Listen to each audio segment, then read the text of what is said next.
चुनाव से आप लोगों को आउट कर दिया गया है और आपको केवल वोट देने के लिए रखा गया है। आपको वोटर बना के रखा हुआ है। तो चुनाव से आप जो बदलाव चाहते हैं वो बदलाव काले धन की वजह से रोक दिया गया। तो क्या करेंगे अगर ऐसे है तो क्या करेंगे? तो इसलिए हम लोगों को यह ध्यान रखना होगा कि अगर बदलाव करना चाहते हो तो हमारे लोगों का ध्यान चुनाव से हटाना होगा और परिवर्तनकारी आंदोलन पर केंद्रित करना होगा। आंदोलन पर केंद्रित करना होगा। आप में से किसी के पास भी काला धन नहीं है। सफेद नहीं है, साला काला कहां से होगा भाई?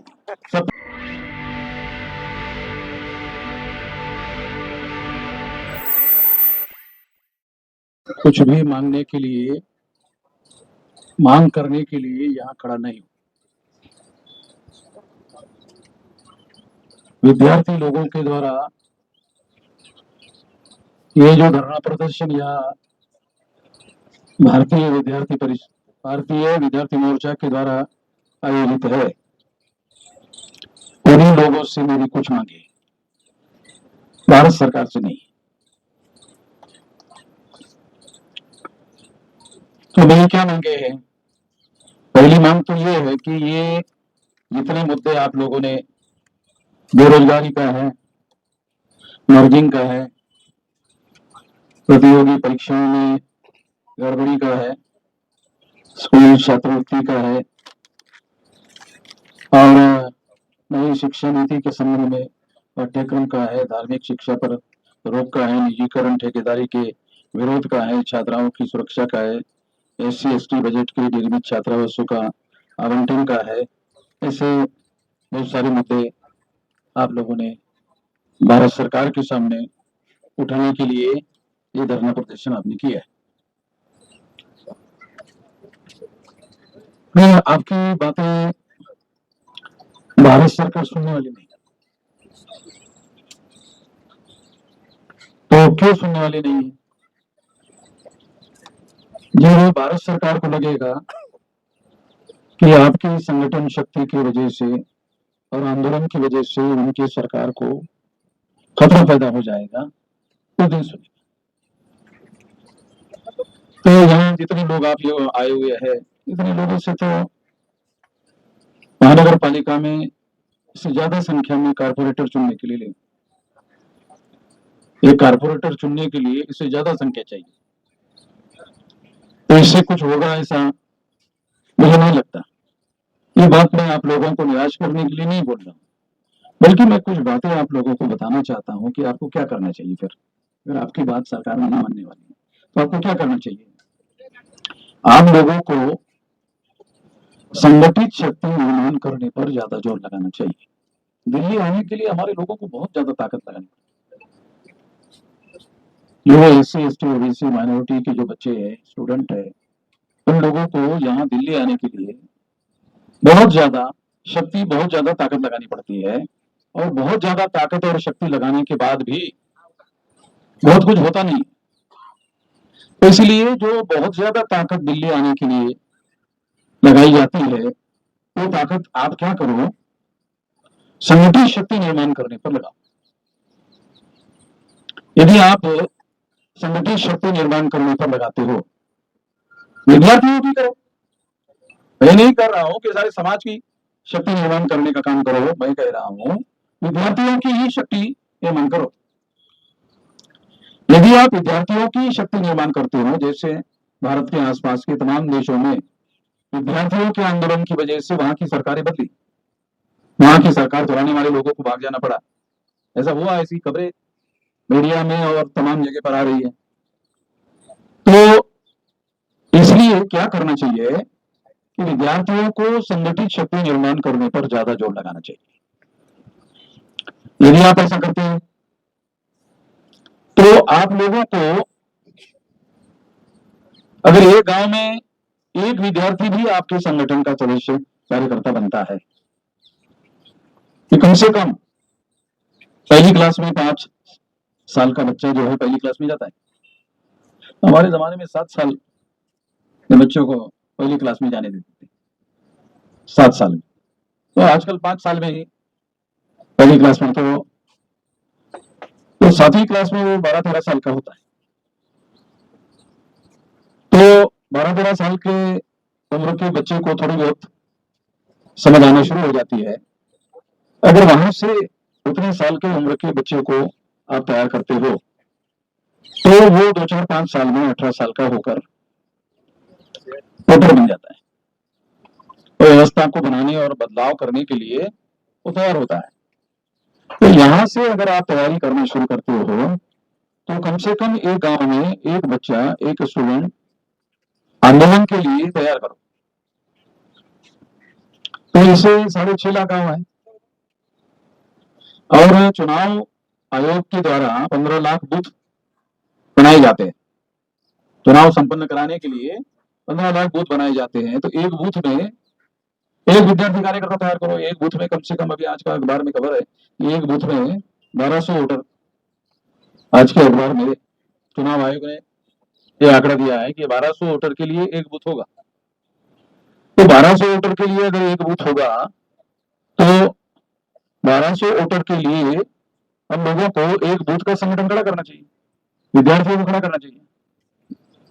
यदि आप ऐसा विद्यार्थियों का ही संगठन बनाने का काम करते हो, तो 15 लाख बूथ में विद्यार्थियों का संगठन खड़ा होगा। और यहां आने के बजाय, दिल्ली आने के बजाय, आप जिला मुख्यालय पर ताकत प्रदर्शित करो। तो ये खबर तो यहां आती है। जो दिल्ली वाले लोग हैं, ये खबरें मंगाते रहते हैं। होम डिपार्टमेंट होता है हर जिले में, जो जिलाधिकारी कार्यालय है उसमें होम शाखा होती है। तो होम शाखा का यही काम होता है कि वो दिल्ली को रिपोर्ट भेजे। तो ये दिल्ली को रिपोर्ट भेजते रहते हैं। अगर आप ज्यादा से ज्यादा ताकत जो है संगठित शक्ति निर्माण करके, विद्यार्थियों की संगठित शाखा निर्माण करके यदि आप ऐसा करते हो, तो मैं ऐसा मानता हूं कि ये संगठित शक्ति से आप बदलाव कर सकते हैं। संगठित शक्ति से दो बदलाव कर सकते हैं। एक, ये जो सरकार बनती है, उस सरकार को बनने और बिगाड़ने में आपके पास ताकत होती है। मगर आजकल क्या हो रहा है, सरकार बनने और बिगाड़ने में तमाम लोगों में असंतोष होता है, मगर सरकार बनने और बिगाड़ने में लोग कामयाब नहीं हो रहे। क्यों कामयाब नहीं हो रहे? कभी आप लोगों ने इसके बारे में सोचा कि क्यों कामयाब नहीं हो रहे? कि कांग्रेस जाती है तो बीजेपी ही आती है, बीजेपी जाती है तो कांग्रेस ही आती है, कांग्रेस जाती है तो फिर बीजेपी आती है, बीजेपी जाती है तो फिर कांग्रेस ही आती है। तो बदलाव तो होता नहीं है। ऐसा क्यों होता है? ऐसे होने का बहुत बड़ा वजह यह है कि कांग्रेस वाले बहुत बड़े पैमाने पर काले धन का चुनाव में इस्तेमाल करते हैं। बीजेपी वाले काले धन का चुनाव में इस्तेमाल करते हैं। बहुत बड़े पैमाने पर चुनाव में काले धन का यूज होता है। और ये जो काले धन का यूज होता है, तो चुनाव के दौरान बहुत बड़ी पब्लिसिटी करने के लिए काले धन का यूज होता है। पहली बात तो ये है कि बहुत बड़ी पब्लिसिटी होती है। और दोनों, कांग्रेस और बीजेपी, बीजेपी और कांग्रेस, दोनों के दोनों काले धन का यूज करते हैं। इससे क्या होता है? कभी आपने सोचा इससे क्या होता है? इससे चुनाव क्षेत्र में क्या बदलाव आता है? चुनाव क्षेत्र में एक बहुत बड़ा बदलाव आता है। लोग सोचना शुरू करते हैं। क्या सोचना शुरू करते हैं? लोग सोचना शुरू करते हैं कि कांग्रेस हारने वाली है, बीजेपी आने वाली है। कुछ लोग सोचना शुरू करते हैं, नहीं, बीजेपी आने वाली है, कांग्रेस हारने वाली है, कांग्रेस जीतने वाली है, बीजेपी हारने वाली है। लोग ऐसा सोचना शुरू करते थे। ये जो पब्लिसिटी मैकेनिज्म डेवलप किया जाता है, इससे ये होता है। तो इससे क्या होता है कि जो हमारे SC ST OBC माइनॉरिटी के 85% होते हैं, वो वोट डिवाइड होते हैं। कुछ कांग्रेस के फेवर में कन्वर्ट होते हैं और कुछ बीजेपी के फेवर में कन्वर्ट होते हैं। और तुम जो बदलाव करने वाले लोग हैं, उनके पास तो कोई काला धन तो होता नहीं। उसके पास पब्लिसिटी में वो कहीं कहीं दूर तक नहीं होता है, दूर दूर तक कहीं होता नहीं है। और फिर यही हो जाता है, हर बार यही होता है। तो इससे ये जो काला धन है, ये काला धन ये माहौल तैयार करता है, या तो कांग्रेस जीतेगी या तो बीजेपी जीतेगी। ये काले धन की वजह से ऐसा होता है, और सारे देश के चुनाव क्षेत्र में होता है। इसलिए तीसरा कोई प्लेयर नहीं होता है, उस प्लेयर को आउट कर दिया जाता है। तो इसका मतलब है चुनाव आपके लिए, चुनाव से आप लोगों को आउट कर दिया गया है। आप लोगों ने ध्यान नहीं दिया, चुनाव से आप लोगों को आउट कर दिया गया है।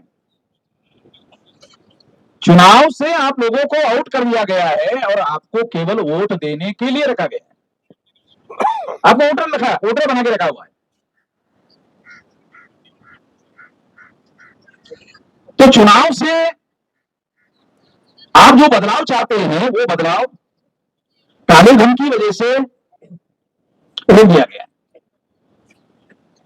तो क्या करेंगे अगर ऐसे है, तो क्या करेंगे?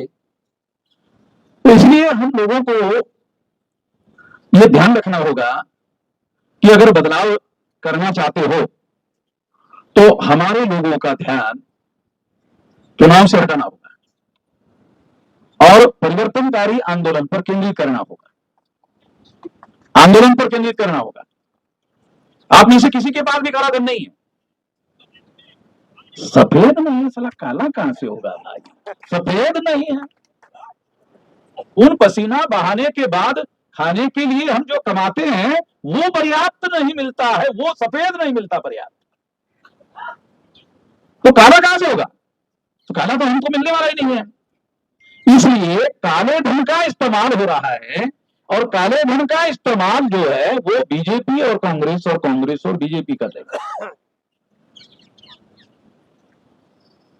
तो ये हमारे लोग क्या सोचते हैं? नहीं, कांग्रेस थोड़ा सेकुलर है, थोड़ा नरम है, थोड़ा सा नरम है। तो इस्लाम जी की बात भी सही है, मगर थोड़ा कांग्रेस नरम है, थोड़ा सेकुलर है।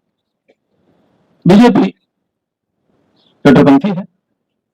मतलब जो मीडिया वाले कहते हैं, जो मीडिया में प्रचार चलते रहता है, वो वही बातें हमारे लोग भी, उनको ये समझ में ही नहीं आता कि ओपिनियन फॉर्म किया जा रहा है। कितने लोगों को ये समझ में आता है ओपिनियन फॉर्मेशन? यहाँ पढ़े लिखे लोगों को, अनपढ़ों को नहीं बोल रहा हूं, कितने पढ़े लिखे लोगों को ओपिनियन फॉर्मेशन समझ में आता है?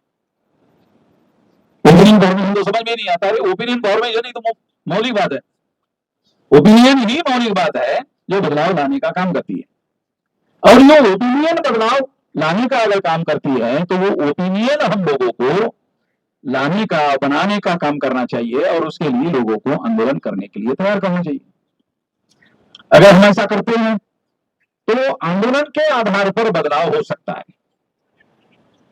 आंदोलन के आधार पर बदलाव हो सकता है, और आंदोलन के आधार पर अगर बदलाव हो सकता है तो हमको आंदोलन के दिशा में सारे देश भर में लोगों को तैयारी करने की जरूरत है, और उनको उस दिशा में डाइवर्ट करने की जरूरत है। इसके लिए आप लोगों को संगठित शक्ति निर्माण करनी चाहिए और उन मुद्दों पर कॉन्सेंट्रेट करना चाहिए। ये मुद्दे आपने उठाए, ये जो मुद्दे आपने उठाए, इसमें एक भी मुद्दा गलत नहीं, सारे मुद्दे सही, मगर ये मुद्दे लागू कौन करेंगे? वो लागू करने वाली ताकत आपके पास आएगी तब आप लागू करोगे। ये मुद्दे कांग्रेस वाले लागू करने वाले नहीं है, ये मुद्दे बीजेपी वाले लागू करने वाले नहीं है, दोनों में से कोई भी ये मुद्दे लागू करने वाले नहीं है। अगर दोनों में से कोई भी लागू करने वाले नहीं है तो हम लोगों को ये परिस्थितियां लोगों को समझाना होगा और लोगों को इस काम के लिए तैयार करना होगा। तो मैं आप लोगोको अनुरोध करता हूं कि ये दिल्ली में जो आने का कार्यक्रम है, ये 2-4-5 साल रोक दो। 2-4-5 साल तक जो है दिल्ली में आना ही बंद कर, और इनकी ठुकाई जीरा लेवल पर करो। वास्तविक ताकत कहां है? वास्तविक ताकत कहां है? ये दिल्ली में जो लोग आते हैं और संख्या के आधार पर दिल्ली में ताकत कब्जा करते हैं, तो वहीं से आती है ना, तो वही पर बंदोबस्त करो, वही तो बंदोबस्त कर सकते हैं। इन लोगों का बंदोबस्त जो है, संगठित शक्ति अगर आप लोग निर्माण वहां करते हो उनका वही पर बंदोबस्त हो जाता है। 543 लोकसभा की सीटें हैं, वो लगभग जिले लेवल पर ही है। तो वहां आप लोगों को संगठित शक्ति का निर्माण करना चाहिए, और वो संगठित शक्ति का निर्माण करने के आधार पर बदलाव होगा। और इसके लिए कोई चाकू, छुरी, बंदूक, गोली, हथियार कुछ भी उठाने की जरूरत नहीं है। लोगों को खड़ा करने की जरूरत है, कोई हथियार उठाने की जरूरत ही नहीं है। लोगों को शांतिपूर्ण तरीके से उठकर इसके विरोध में खड़ा करने की जरूरत है। अगर आप ऐसा करते हो तो बदलाव होगा। तो मैं जिन मुद्दों पर आप लोग बहुत जोर जोर से बोल रहे हैं, मैं उसमें से एक भी मुद्दे पर बोलना नहीं चाहता। क्यों? क्योंकि उस मुद्दे पर आर्गुमेंट देने की जरूरत नहीं, वो सारे सही है। उस मुद्दे पर कोई तथ्य देने की जरूरत नहीं है, कोई आर्गुमेंट देने की जरूरत नहीं है, कोई तर्क देने की जरूरत नहीं है, वो सारे के सारे सही है। तो जो सारे के सारे सही है वो लागू नहीं होते हैं, ये हमारी समस्या है। लागू करने की ताकत बीजेपी और कांग्रेस के पास है, दोनों लागू करने वाले नहीं है। लागू करने का काम हमें करना होगा, लागू करने का काम हमें करना होगा, तो हमें ही संगठित शक्ति का निर्माण करना चाहिए। वो काम संविधान के आर्टिकल 19 के तहत मौलिक अधिकार है, फंडामेंटल राइट है, कोई आपको रोकने वाला नहीं है, कोई आपको रोक नहीं लगा सकता। ये कार्यक्रम आप कर रहे हैं, पता है, ये कार्यक्रम की कोई अनुमति नहीं है पता। पुलिस वालों को हमने बहुत पहले से परमिशन के लिए लेटर दिया, उन्होंने कोई अनुमति नहीं दिया, पता है आप लोगों को। देना चाहिए था उनको, ना देने के बावजूद भी कार्यक्रम हुआ ना, हुआ नहीं? तो किसकी बेइज्जती होगी? पुलिस वालों की बेइज्जती होगी कि नहीं? बेइज्जती करने के लिए मैं बता रहा हूं। संविधान के आर्टिकल 19 के तहत मौलिक अधिकार है, रोकने का अधिकार पुलिस वालों के पास नहीं है। इनको रोकना नहीं चाहिए था, दे देना चाहिए था। कानून और संविधान के तहत बोल रहा हूं, दे देना चाहिए था, ना देने के बावजूद भी हो गया। तो मैं आप लोगों को यह कहना चाहता हूं कि संगठित शक्ति, अगर ये इतनी सी छोटी सी शक्ति के आधार पर ना देने के बावजूद भी आपने कर दिया, तो आपको 2-4 साल इधर आना ही नहीं चाहिए। और जिला लेवल पर आप संगठित शक्ति निर्माण करो, पूरी ताकत लगाओ, और ऐसी ताकत निर्माण करने के लिए जिला लेवल पर कार्यक्रम करते जाओ, लोगों को तैयार करते जाओ। तो ये 2-4 साल में इतनी बड़ी ताकत होगी कि वहां से जो विधानसभा और लोकसभा में चुनकर जाने वाले लोग हैं वो चुनकर नहीं जाएंगे, वहां से चुनकर नहीं जाएंगे। आप लोग अगर लोगों को तैयार करते हो तो वो चुनकर नहीं जा पाएंगे, तो व्यवस्था का बंदोबस्त हो जाएगा। ये जो संविधान के आर्टिकल 19 के तहत ऐसा आप कर सकते हैं। संविधान का आर्टिकल 19 जो है वो केवल अधिकार नहीं है, मौलिक अधिकार है, फंडामेंटल राइट है, और ऐसा आप कर सकते हैं। ये करने के लिए जिस तरह से आप यहां पुलिस परमिशन के बगैर ये कार्यक्रम कर रहे हैं, मैं आपको बताता हूं सारे देश भर में हम पुलिस परमिशन के बगैर ही कर रहे हैं, आगे भी करते रहेंगे। जय जयकार करने की जरूरत ही नहीं, आगे भी करते रहेंगे। क्यों? अगर आप जेल में जाने के लिए तैयार है, पुलिस लोग ज्यादा से ज्यादा क्या कर सकते हैं मालूम है? मैं गुजरात में जेल में जाकर वापस आ गया, तो उनको मालूम हो गया कि वामन निजाम को एक बार जेल में भेज दिया तो सारे देश के पुलिस चौकी के सामने लोग इकट्ठा हो गए, अरे साला ये रास्ता तो गलत रास्ता है। रात के 3 बजे आकर पुलिस के अधिकारी ने मुझे बताया ये तो सरकार कहती है गलत हो गया। ये क्या गलत हो गया? सारे देश के पुलिस चौकी के सामने आपके लोग इकट्ठा हो गए। मैंने कहा फिर आपको क्या लगता है? नहीं, सरकार को लगता है कि ऐसा नहीं करना चाहिए। तो मैं ये कहना चाहता हूं कि जो संविधान का आर्टिकल 19 है ये मौलिक अधिकार है, इसका उल्लंघन करने का अधिकार पुलिस वालों के पास नहीं है, तो इसको आपको इनकार नहीं कर सकते। तो आपने बगैर परमिशन से कर दिया, बगैर परमिशन से कर दिया तो ये अपराध होना चाहिए, ये अपराध ही नहीं है, क्योंकि मौलिक अधिकार का आपने कोई उल्लंघन नहीं किया, आपने कोई हिंसा नहीं किया, करते भी नहीं है, हमारा एजेंडा ही नहीं है हिंसा करने का। तो हिंसा हमारे लोगों के फेवर में नहीं है, हिंसा हमारे लोगों के फेवर में नहीं है, तो इसलिए सारे देश भर में हिंसा कहीं पर भी नहीं करते हैं। हिंसा हमारे फेवर में नहीं है, हिंसा पुलिस वालों को हमारे विरोध में करना पड़ेगा। हम नहीं करते। तो पुलिस वाले जब हमारे विरोध में हिंसा करते हैं तो इससे फायदा हमको ज्यादा होता है, फायदा ज्यादा होता है। तो उनको भी मालूम होगा कि ये भी रास्ता गलत है। तो इसलिए साथियों, मैं आप लोगों को ये बताना चाहता हूं, संगठन शक्ति पर जोर लगाओ। 2-3 साल, ज्यादा नहीं, 2-3 साल अगर आप लगाते हो और संगठित शक्ति निर्माण करते हो तो आपको कुछ भी करने की जरूरत नहीं है। तो इतना ही आप लोगों को करना है और कुछ नहीं करना है। धन्यवाद। कुछ नहीं, 5 मिनट नहीं चाहिए, खत्म कर रहा हूँ, खत्म कर रहा हूँ भाई। तो इसलिए कोई परमिशन ही नहीं दी, परमिशन नहीं बोल रहा है। कोई परमिशन दिया ही नहीं।